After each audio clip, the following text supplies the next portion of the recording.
right, we're going to go ahead and get started tonight if you guys are all ready. So good evening, everybody, and welcome to MoAD. We're so honored to have you here with us this evening, and we're very excited to partner with Black Joy Parade to bring you this special evening of reflection, dialogue, and celebration of Black resilience, joy, and liberation. Tonight we come together not just to listen, but also to engage. And we're engaging on ways to explore art, activism, and community, and how those different movements intersect and shape cultural pride and also sustain relationships. We're thrilled to have an incredible panel tonight of thought leaders such as MoAD's very own Kijo Lee, our Chief of Curatorial Affairs. Oh, not yet. Okay. Elisha Greenwell, the founder of Black Joy Parade, and Ericka Huggins, activist, educator, and former Black Panther leader. Their insights will illuminate the power of Black joy as both a radical act and also a sustaining force. Before we begin tonight's panel discussion, we invite you to take in the positive energy of this gathering and just take a moment to reflect about what Black joy means to you. In light of that, I want to welcome you all to also review the affirmation cards left at your seats.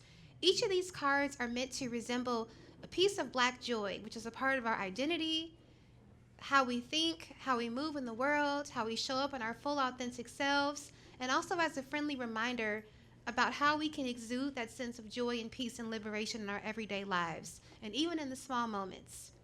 Last but not least, I'd love for you all to take our survey. It's also at your seat.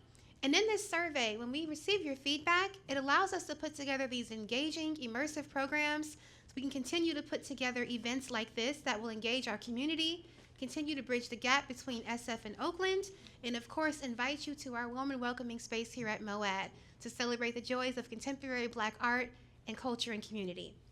We are so grateful again to have you here, and we're very thankful for your presence and for also being a part of this meaningful, impactful discussion tonight surrounding Black joy and liberation. Before we get into tonight's program, I do want to introduce you to our speakers. First and foremost, Ericka Huggins is an educator, a Black Panther Party member, a former political prisoner, human rights activist, and an inspiring poet. For over 50 years, Ericka has used her life experiences to service the community.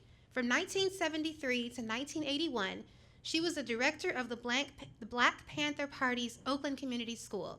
From 1990 to 2004, Ericka managed the HIV/AIDS volunteer and education programs. She also supported innovative mindfulness programs for women and also youth in schools, jails, and prisons. Ericka was also a professor of sociology and African American studies from 2008 through 2015 in the Peralta Community College District. From 2003 to 2011, she was professor of women and gender studies at California State Universities, including East Bay and San Francisco. She currently curates conversations focused on the individual and collective work of becoming equitable in all areas of our daily lives. Additionally, she facilitates discussions and workshops on the benefit of self-care in sustaining social change. Ericka is co-author with photographer Stephen Shames of the book Comrade Sisters Women of the Black Panther Party, published in fall of 2022. Elisha Greenwell was born and raised in Northern California, and she earned her bachelor's degree from UC Santa Barbara and her master's in fine arts from the Academy of Art University right down the street in San Francisco. Throughout her 20-year marketing career, she has developed award-winning community-centric brand strategies for Nike, Target, Intel, Starbucks, Verizon, and most recently, Abbott Labs. Elisha has received national recognition and awards for her work on the Black Joy Parade. It's a 501c3 that she founded in 2018, and it's also dedicated to providing her Black community with live experiences that celebrate its influence on cultures, past, present, and future. She currently lives in Oakland with her husband, her adorable daughter, and also she runs the Black Joy Parade while serving on the board of the Huey Newton Foundation. She also consults brands on how to be a positive presence in underserved and overlooked communities. And last but not least, Kijo Lee, our Chief of Curatorial Affairs and Public Programs at Museum of the African Diaspora in San Francisco, oversees a strategic vision of MoAD's exhibitions, our immersive programs, and also leads globally on identifying and promoting emerging artists from the African diaspora. Kijo works tirelessly to expand MoAD's reach and influence both locally, nationally, and globally. She's responsible for overall management and execution of our curatorial vision, as well as including our publications, exhibitions, and public and educational programs. She also plays a huge role in our outreach, communications, and digital strategy. Lee has a master's degree from and also is a PhD candidate in History of Art and African American Studies at Yale University. In addition, Kijo's first book, Perceptual Drift, Black Art and an Ethics of Looking, was published by Yale University Press and the Cleveland Museum of Art in January 2023.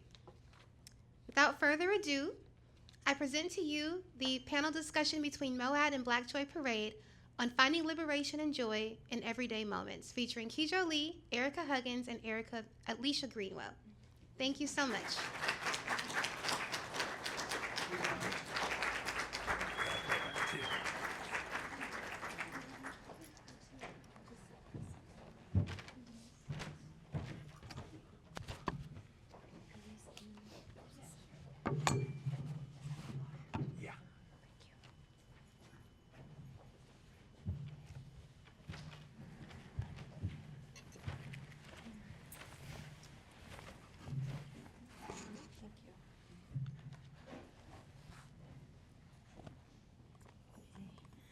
Thank you so much, Genesis, for that wonderful introduction, and thank you to the audience for being here this evening. Can't wait to jump into conversation with these two luminaries. But first, I actually want to turn to the audience for a moment.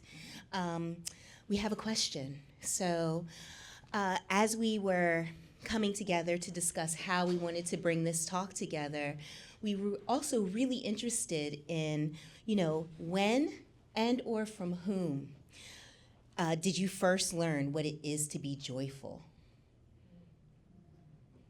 If anybody would like to share, we can take a few responses. Yes, Genesis. Yes. My dad. Mm-hmm. My dad loves Baskin Robbins ice cream. It always makes me so happy. Beautiful. Anyone else? Yes. It's my father, and I was about maybe 4 years old. He took me outside in Illinois one evening and said, "You smell that?" Mm. And I said, "What?" "Oh, it's the middle of winter." He said, "You smell snow." Mm. And I realized, yes, I know that smell. Beautiful. And I still smell it, even though I've lost my sense of smell during COVID. I can't smell anything now. Mm. And in fact, the last snow that I was involved with was up in the Sierras on a train trip, and I could not smell it. And that's the loss of that joy that I've had my entire life, because I know what it smells like. Beautiful. Beautiful. One more, please. I don't know if it was my first instance. That's okay. One that resonated, and it was my niece. Mm. She was about, I don't know, maybe 18 months. She was jumping on the bed, throwing crackers everywhere. And I was very upset. But in that moment, it was like pure bliss for her just to have goldfish flying from the sky.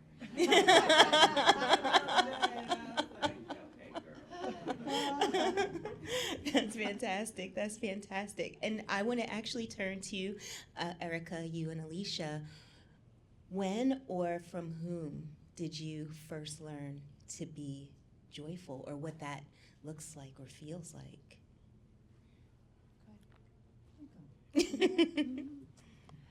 I am with Paige. I don't know that it was the very first time, but I'll tell you a recent time. My daughter just turned 1 yesterday, actually. Shout out to me, honestly. Because that was a year.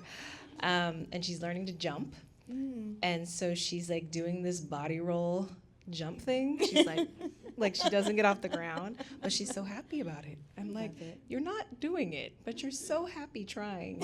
And it's just, like Paige was saying, it's just a moment of pureness, you know, of, I think being in your body is something that I don't get to do enough. I don't think a lot of us get to do. And a lot of that pure joy just comes from being very present in your body.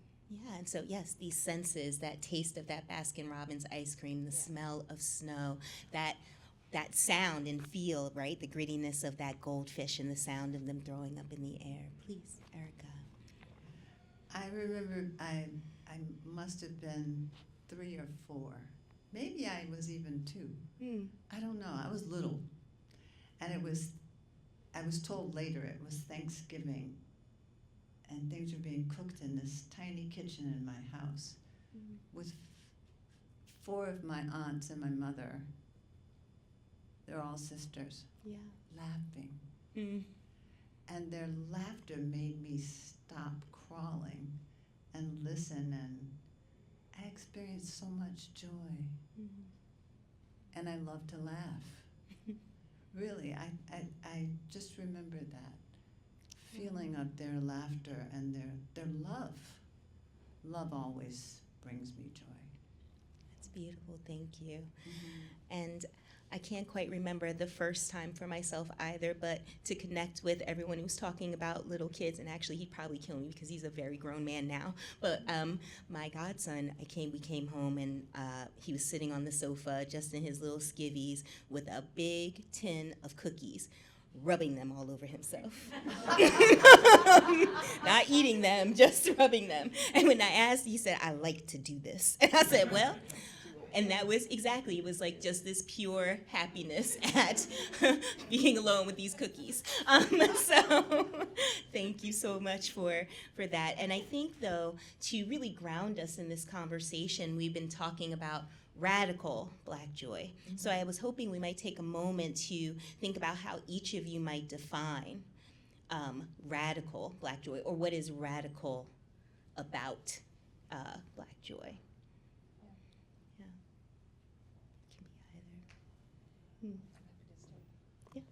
Maybe, or I can. So for those of you who kind of know the origins of Black Joy Parade, sorry for being repetitive, but for those of you who don't, Black Joy Parade, I started it because radical was negative.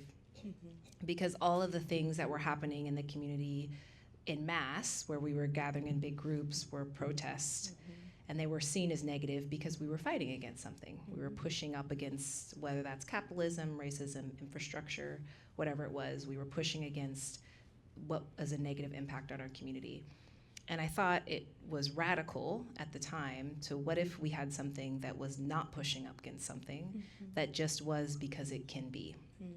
What if we can have an event that is beautiful just because we're beautiful, just because we're worth celebrating, just because of our talent and our intelligence and our connection to each other and our love. We don't exist just in opposition to white, Yes. Our joy exists just in its purest sense. And I've continued to it's hard to do that because it's so easy to find something to fight. Yes. It's really easy for people to then reposition what is supposed to be pure as a fight against something else. And so investing in that idea in my own life, as well as in Black Joy Parade, that radical can just be you. Like, yes. You don't need this other thing to be fighting against to be beautiful. That makes sense. Yes, absolutely. I mean, for those of you that got a chance to go out into the exhibition, that's sort of the center of it, is thinking about where are the places where we can just be. If you get a chance, on the 3rd floor, there's a series of prints by Chantal Hildebrand, in which it's Black women alone with themselves in spaces, with their hair as it is, their bodies as it is. And what I've liked to ask folks when they come into that space is, when's the last time you imagined Black women at rest? And often it's not often. And then the other subtext is, well, where can women, Black women, go where they can be completely non-utilitarian, of use to no one but themselves, right? Is there a space that we can occupy where you can just be, and that beauty is in the face of all of the circumstances telling you need to be productive, that you need to look a certain way, and not fighting against it, but just allowing one to be oneself. How about you, Ericka? How might you define radical Black joy? Something about the way the term radical gets used is, I want to turn it upside down and shake it out. Please. It means putting something first. it is the priority. And so why not Black joy? And I think, did I say this when we were meeting? A woman, it was the day after November 5th. And I was in a place where I felt really happy. I go there because it makes me happy. And I was smiling about nothing. I mean, it's just about being alive. I'm really grateful to be alive. And she said to me with great, I don't know what my mother would call it haughty. What are you so happy about, understanding what's happening? wow. And I listened and I was still smiling, but I was amazed that someone would want to Tamper. Yeah. And then I didn't say anything except,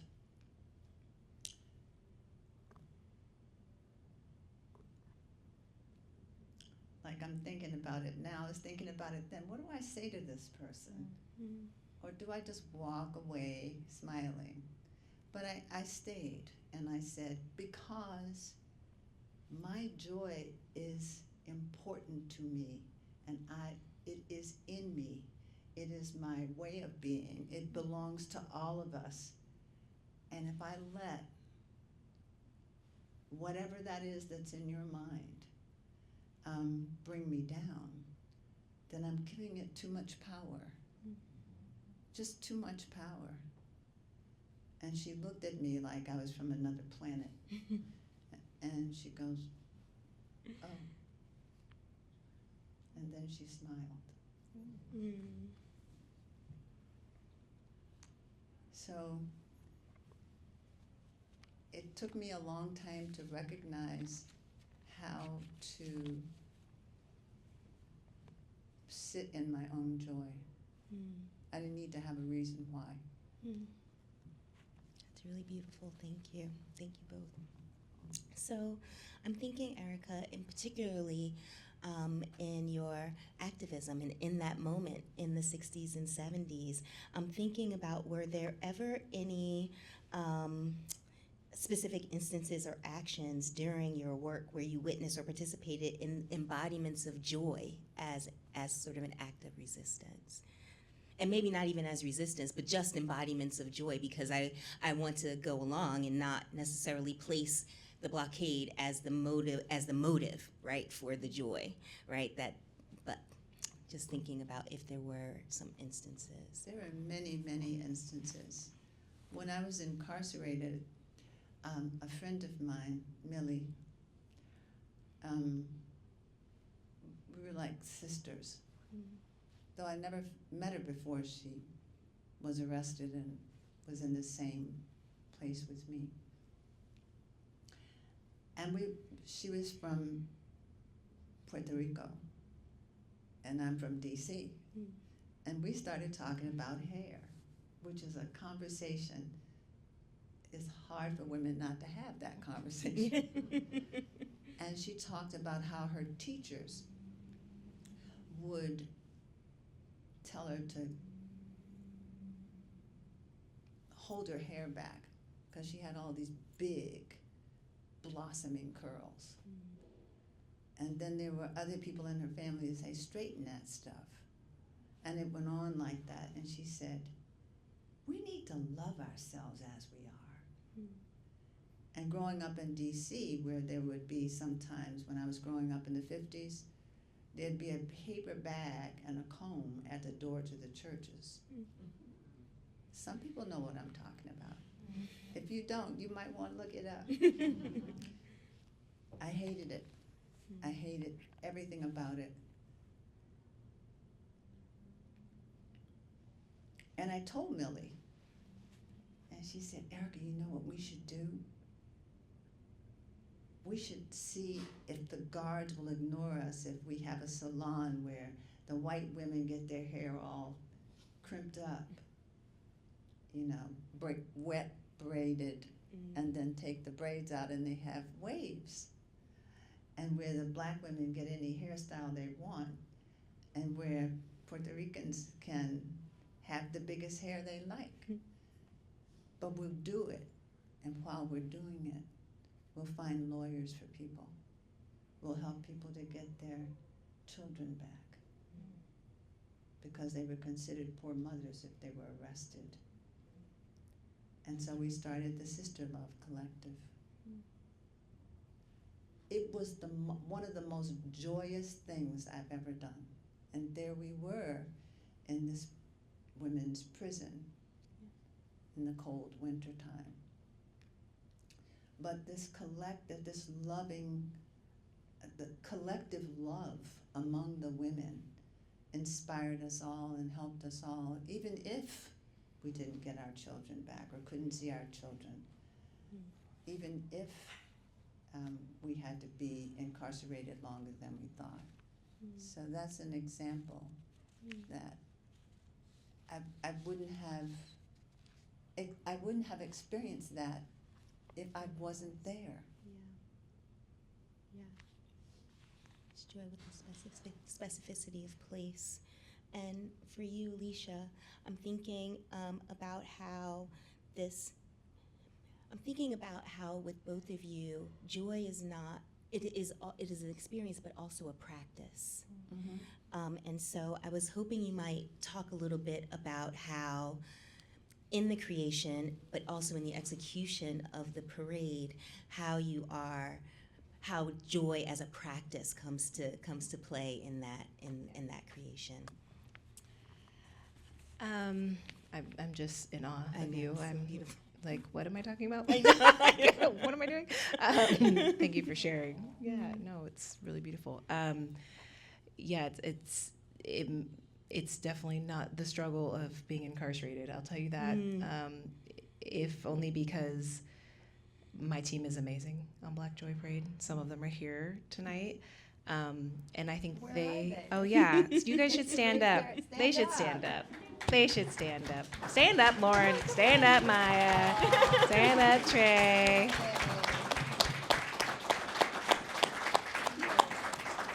Yeah.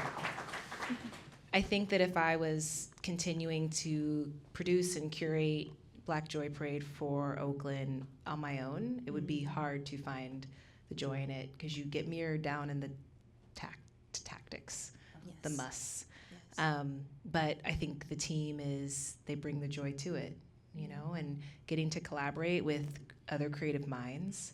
And it's as small things as like, what should that sign say, or what color should we use, or how should this shirt look, or and just having people who share the vision and the energy to do this together, I think is the way that we keep the joy alive on the team.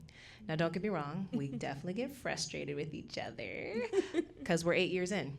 Yeah. And we are very much like a family. And with that comes the laughing in the kitchen moments, and also we need to talk moments, But there's also, I think, joy in reconciliation. Like, when there's tension among our team, or even with people that we partner with that are not on our core team, finding our way through it can be joyous too, to know that we've worked together to find a solution that we believe is best for the community and best for the vision, so as many people as possible can experience Black Joy Parade and that Black joy as possible.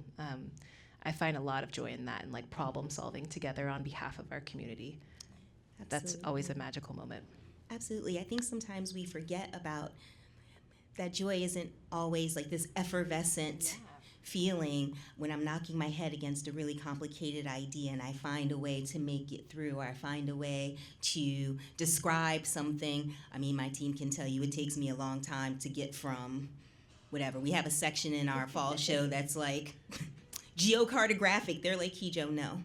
So knocking oneself in and digging in and coming out. But I also want to think about, because you both do quite a bit of work, that it is you're putting a lot of yourself into that, into sort of an outward place. So I'm wondering about how you practice joy for yourself. in your sort of daily life. Along, and I'm sure that that is all a part of it, but if you might describe some of the ways that you are practicing joy in your daily life.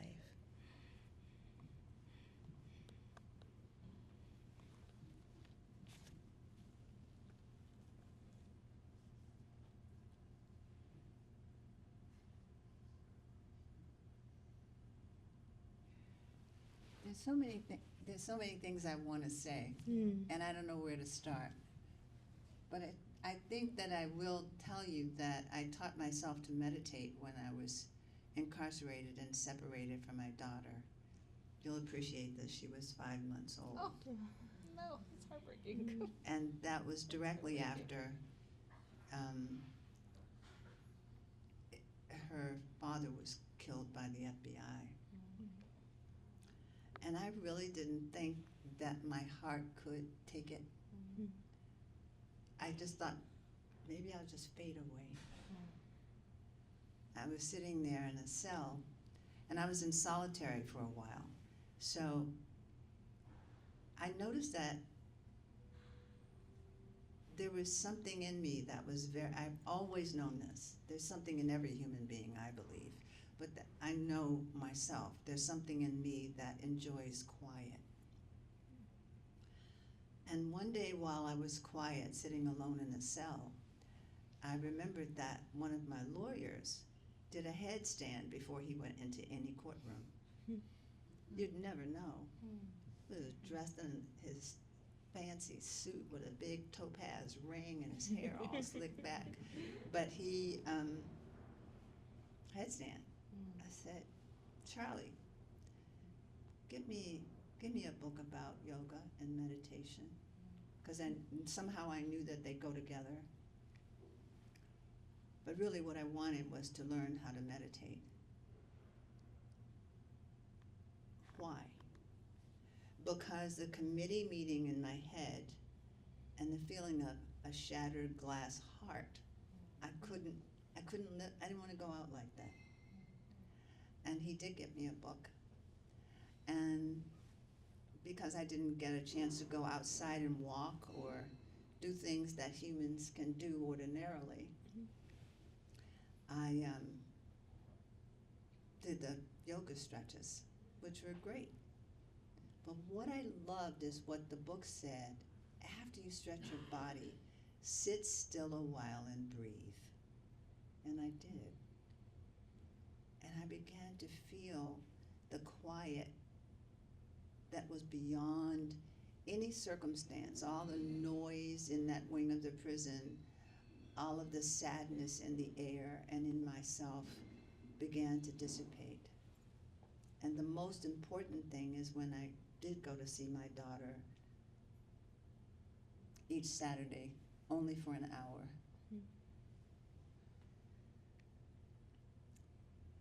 I didn't cry. I didn't cry, and it was important for me not to do so because the person who brought her was my husband's mother, my daughter's father's mother, who brought the baby to see me. So I would cry all the way back to the cell, but I started to notice how joy was arising in that most unbelievable place. It wasn't that I looked for it there, but it was in me and it blossomed. So, and I still meditate. That's what I do. And when I find myself leaving that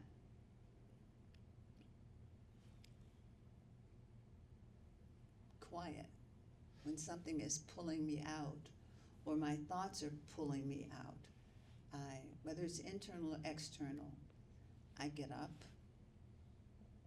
and I go. I did this morning. It was a long, difficult day. Difficult days don't happen because you have black joy. I mean, they don't go away. No. They're still there, life happens. But I went and I looked at this big, beautiful magnolia tree that's way in the back of the house where I live. It brought me joy. I was able to go back to all of the stuff that was happening and navigate it smoothly. So I returned to myself. Does this make sense? Absolutely. And we all can do, we all have the same, I'm not unique.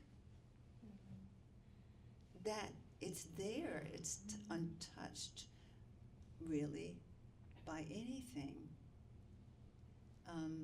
But we're just not taught about it. We're not taught, we're told there's nothing there, or there's something there, but isn't quite right. But at the base of each of us is an infinite joy. I actually think we're also taught that this thing is actually just a reflection of everything outside. And so we become reaction machines, you know, versus, like you're saying, you can return back to self. And that is something you have to practice and learn to do. Yes, it's not easy at first. No, it's like building a muscle. It's muscle memory, like all other practices. Yeah, it's something that I'm currently on a journey in learning of, you know, touching into that core, reaching into the space that might have once thought unlovable to find that infinite love. Yeah. I mean, I was in the Black Panther Party teaching myself to meditate. There were people like, wait, what?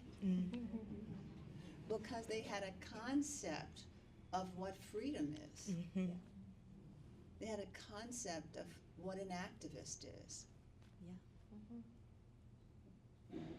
They had a concept of almost everything related to movement. And I learned that nothing moves if you don't move all of the things that are in the way on the inside. You can't really participate fully if you are not also finding ways to heal. It's what I see as maybe the difference between freedom and liberation, right? Freedom is this external circumstance. Liberation feels like an internal. Oh, sorry. Different. Excuse me. I brought my whole voice down, having this little, having a moment. I was saying, exactly. It seems like to me this speaks to sort of the difference between freedom and liberation, right? Freedom being this external circumstance that's meant on being able to move in any direction that you might like or desire. Liberation can occur even when freedom doesn't exist. Exactly. It is this internal circumstance, right? And I'm thinking, Elisha, like, what is your practice, or how might you be practicing joy? Thank you so much, Ericka. That was gorgeous. So much so I started whispering. So, I think something we have in common is outside, is nature. We talked about this before in just going outside. Honestly, I have a cute little garden at my house that I'm very proud of. And sometimes I just stare at it. It's not even growing anything at the moment because it's winter. And I'm like, what could be there? And just sitting with it. My husband has an incredible like bird feeder situation at our house, and just like watching the birds. And I think forcing myself to get out of productive mode and to get into calm, just being mode is an ongoing journey for me. And there's nothing quite like nature that does that for me. It sort of like yanks me out of productive mode to just be. And it's really nice. And that's going on walks or, you know, whatever it is. I find a lot of joy in those moments. I find a lot of calm in those moments.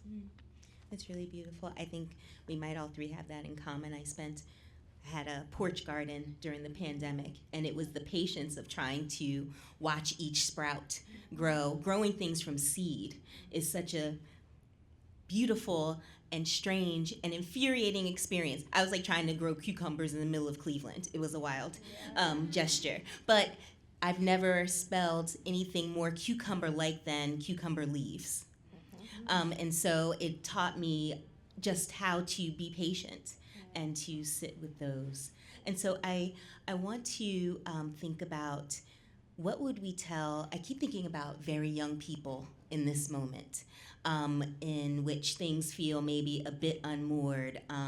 Maybe they were going to school during the pandemic, and now, what are the prospects? How are they feeling? And I'm wondering, what would you say? How are you speaking with young people about moving through or or understanding their access to joy? Because I think that, we have learned a lot from thinking about things like generational trauma, how it might reside in the cells, but I keep proclaiming that that is not our only generational inheritance. So too is this drive toward joy, this drive toward beauty, this drive toward adornment. And I want young people to really understand their access to that. So I'm wondering how you two are describing that.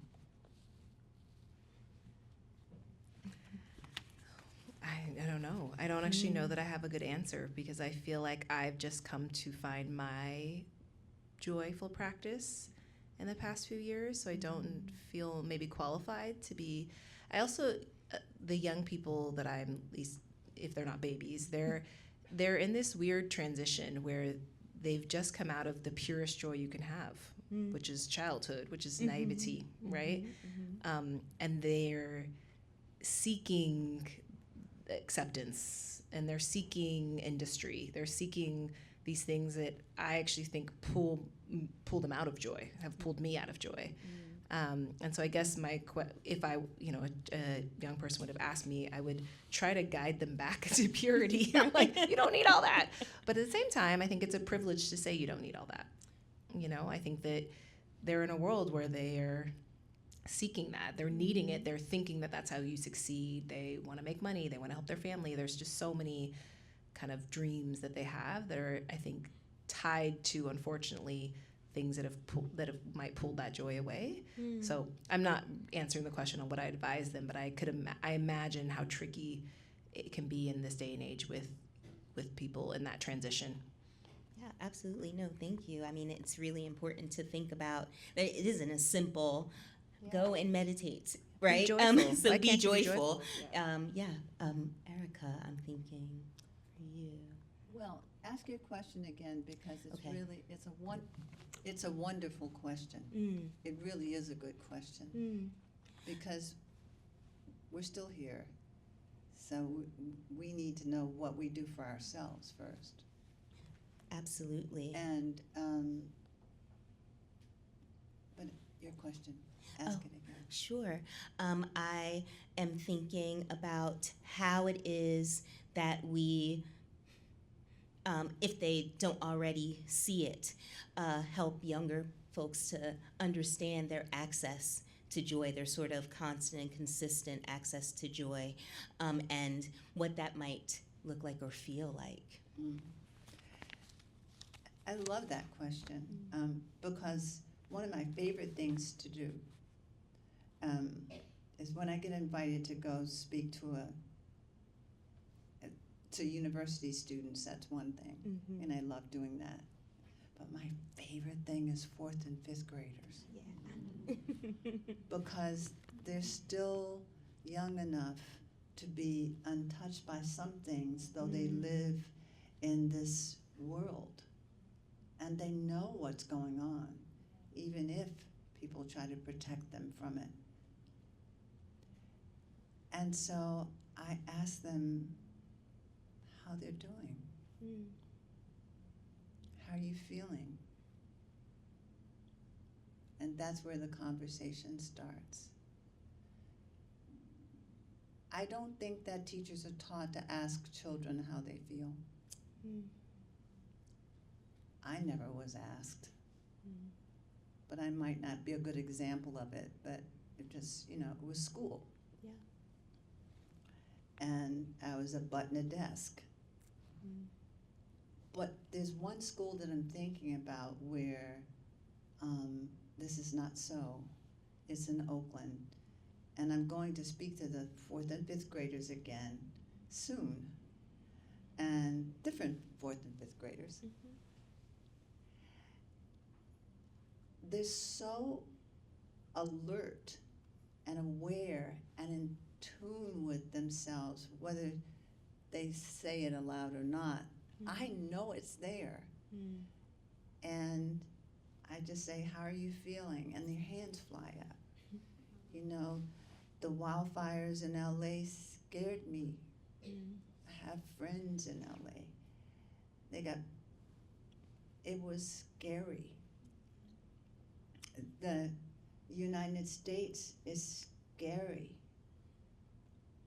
And that was said by a fourth grader who is from Mexico. Yes, it is scary. How are you feeling? I worry about my family, she said. And we just had a conversation about what's real.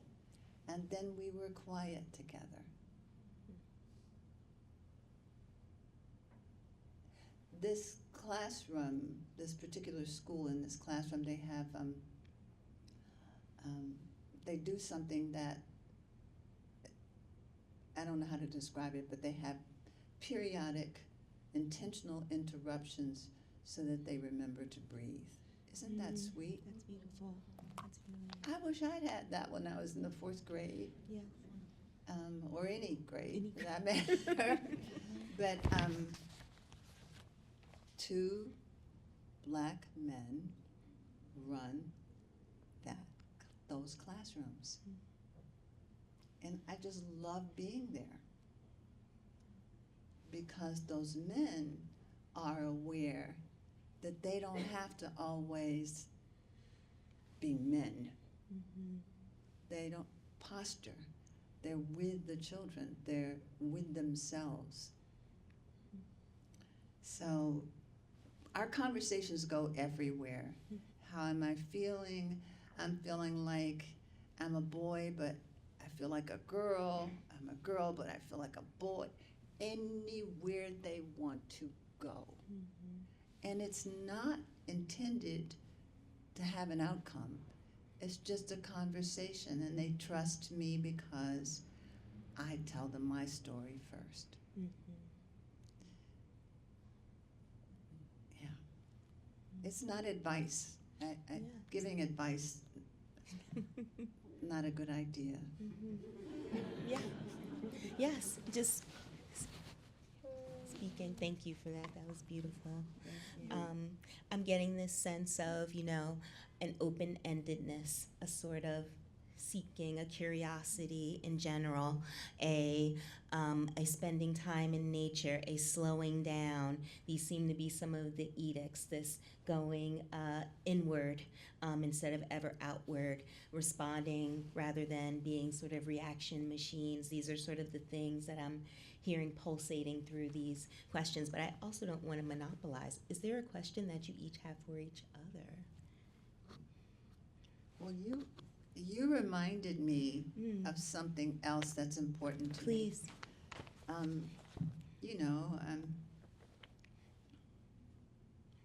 Grew up a black woman, surrounded by black women, with, all of what comes with that, or what doesn't. Yes. And I told you about my aunties, You did.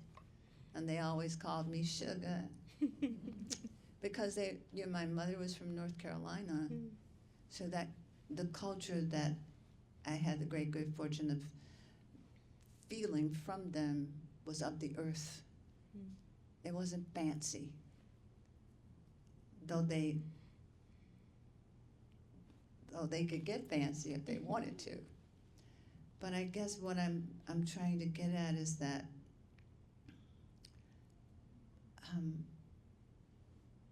it's important for black women to acknowledge black women. Yes. I'm real arbitrary with it. I might walk up to you and say, I love that top you have on, because I really do love it. And the woman will go, oh, that's so nice. We're starved of being told that we're beautiful and that we're immensely brilliant and valuable and great. Yeah. So I intentionally do that. It was something my mother taught me, but it's more and more important these days that we acknowledge one another, look each other in the eye, not in some creepy kind of way, but just there's enough of that out there. But yeah, it's really it. I feel good if I'm connecting with who's in front of me. I don't understand another way. When I had first got here, somebody had said, I'm sure you hear this all the time, or you think about this all the time. Do you stand in, what did you say? You said you stand in front of, at Black Joy Parade and just look at the work you've done. And I was like, I actually don't hear that all the time. Yeah. And I think we assume that each other, we assume that we all get compliments or that everyone recognizes everyone's work, but because everyone assumes that nobody does it. And so I do think that we are all, specifically as women, starved for just some recognition of that, That's right. whatever that is, a Yes. beautiful top, Yes. an amazing job you've done, or just a positive presence. I think a lot of us have just beautiful presence, but no one tells us that. Yeah. Tell someone about their beautiful presence Yes. today, please, friends. I think that, it's about time for us to turn to the audience for questions. But first, I want to just thank you both for your beautiful responses. Thank you for centering us and grounding us in such an important conversation at this moment. But with that, I want to turn it to the audience. Elizabeth will come around with the microphone if you have any questions. Back.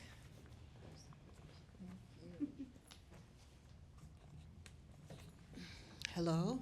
Hi. Simple question for Ericka and Elisha. What joy do you find in each other? What joy do I find in Ericka? In each other, yeah. Yeah, this is very random, but the cadence of your voice is so beautiful. It like it's like calm. I found myself whispering. I'm like, tell me more. I'm sorry. No, it's a good thing. It's a good thing. It brings me a lot of joy to just kind of listen to your wisdom in the sound of cadence of your voice. I know that seems a bit kind of creepy, like the look in the eye thing, but it's, I mean it is a compliment. It's not. No, you're not creepy. Thank you. I think what brings me joy as I listen to you and watch you speak, just talk, not this kind of speaking, but watch you talking. Your eyes shine with joy. Isn't it true? It's really true. Yeah, it's a pleasure to be with someone who's present in that way. And it doesn't come easy, I don't think. That's a lovely question. Thank you, Elaine, for that question. I know we've been up here like whispering basically to each other, like, but don't be shy. You guys can stand up and yell a question. I'm so touched by this conversation, and I invited my friend, like last minute I saw it, I was like, I need this. So this feels so nourishing. So I just want to say thank you to the three of you. Ericka, when you were talking about being incarcerated and teaching yourself to meditate, I've taught yoga and meditation to incarcerated people for like 10 years, and I've always been just incredibly moved by the healing that can happen even in an environment like that. And thinking about us as a people, just how many Black bodies are incarcerated, right? That's right. I'm curious from the three of you, just thinking about the body as a vessel for not only joy and liberation, but having practices that sustain us through the suffering, like how essential and how critical that is. And so I'm curious to just kind of hear from you your thoughts on like the body, like just this embodiment practice, be it meditation, be it yoga, as a vehicle and a vessel for change, both within as well as our communities. Don't forget sex. Just gonna put that out Absolutely. there. Just gotta say that, okay? Yes, right. Yeah, I mean, similar. I have a pretty regular yoga practice. I stretch every night. I'm very diligent about like that moment before I lay to rest. But yeah, also sex. also pleasure, like allowing yourself to just be in that and Yeah, we're in experience it. bodies. Yeah. We're physical, beings. So I might have a slight. So, Take a microphone. Sorry. I may have just a slight twist in that. So I'm super nerdy, y'all, and I'm real into theoretical physics. And so I know that this solidity is an illusion. So meditation actually helps me to feel that boundarylessness that allows me to lessen the focus on this self, this body, which I do love and it does what I need it to do, but I'm 51 and my hips and knees are not what they used to be, the way they are set up at the moment.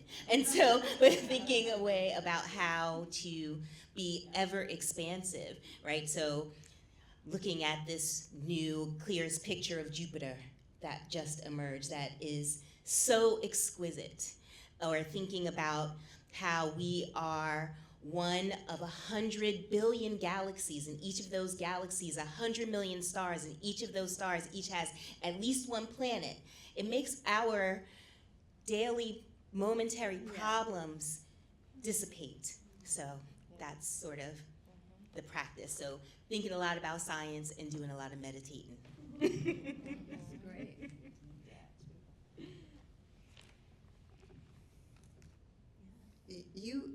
You said something, but I am not clear on your question. Let me come back. What is it that you would like to know? I'm curious to hear from the three of you your thoughts around like embodiment practices, like as a pathway to both liberation through the suffering, but also experiencing the joy. So it's like both of those. So curious as it speaks to like sustaining oneself like through the suffering. Okay, that's what I thought you were asking, but I wanted to be sure before I opened my mouth. The body is a temple, I've learned. So what do you do when you go in a temple? I don't mean your general church but a temple. I'm thinking of one that I know about. Actually, there's one on the corner of the street I live on. I live in a neighborhood which is Black and Southeast Asian. So it's a temple with a Buddha, and all kinds of other deities are there as well. So when I go to the temple, I don't go there to dump my trash or to complain to the Buddha. I go there just to stand and be there whenever I'm able to go there. I used to go there a lot some years ago. So my body's a temple. How do I treat it? What am I putting in it? What am I thinking? What am I saying? What am I allowing to come to this temple and perform some kind of action? So it's taught me to establish boundaries about what comes this way, which was the hardest thing for me to do in my life. I don't know why. It's just, I prefer that people know already what to do. They don't. No. So, and it's okay for me to take care of myself. And you're mentioning on the beautiful pieces upstairs where women are just resting. All these things are important for us to do. It isn't just yoga and meditation, but it's being fully in our bodies and loving them as they are. And not letting, because of that love, not letting things come this way, come to it that are of no good or no benefit. Thank you for that question. Thank you very much. Thank you so much for speaking with us tonight. I really appreciate it. My question is about joy amongst other people. I think we've all experienced situations where it's easy to find joy amongst ourselves, but amongst the people that we love the most, you know, they may not find the same joy that we find, and it can be so uncomfortable and saddening. You know, for example, I don't think I find the same joy in life with my father, and it would be great to sit in that with him. So I guess my question is, in those situations when you have somebody that you love and they're not sitting with you in joy, how do you navigate that? You wish them joy. You sit with them in your joy. And I'm thinking of one person in particular in my family. There isn't very much joy, but I want joy for that person in the way that it could be. So just not feeling sad with the person who's sad, not feeling angry with the person who's angry, not being pulled and turned with the person who's feeling indecisive or unsure or can't figure out what to do in life, but just to stay rooted in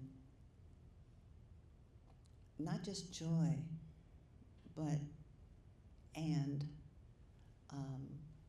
or love, but to stay rooted in oneself while being with others. I have a teacher who once said, if you're with people who are suffering and you begin to cry, what good is that for them? If you lift yourself above it and you're present with them, that will help. And I find that it's true. It doesn't sound like it's true. It sounds like it's dismissal, but it's not. I hope that your father appreciates who you are. I think he, does he? Yes. Yeah, I think so. So, thank you.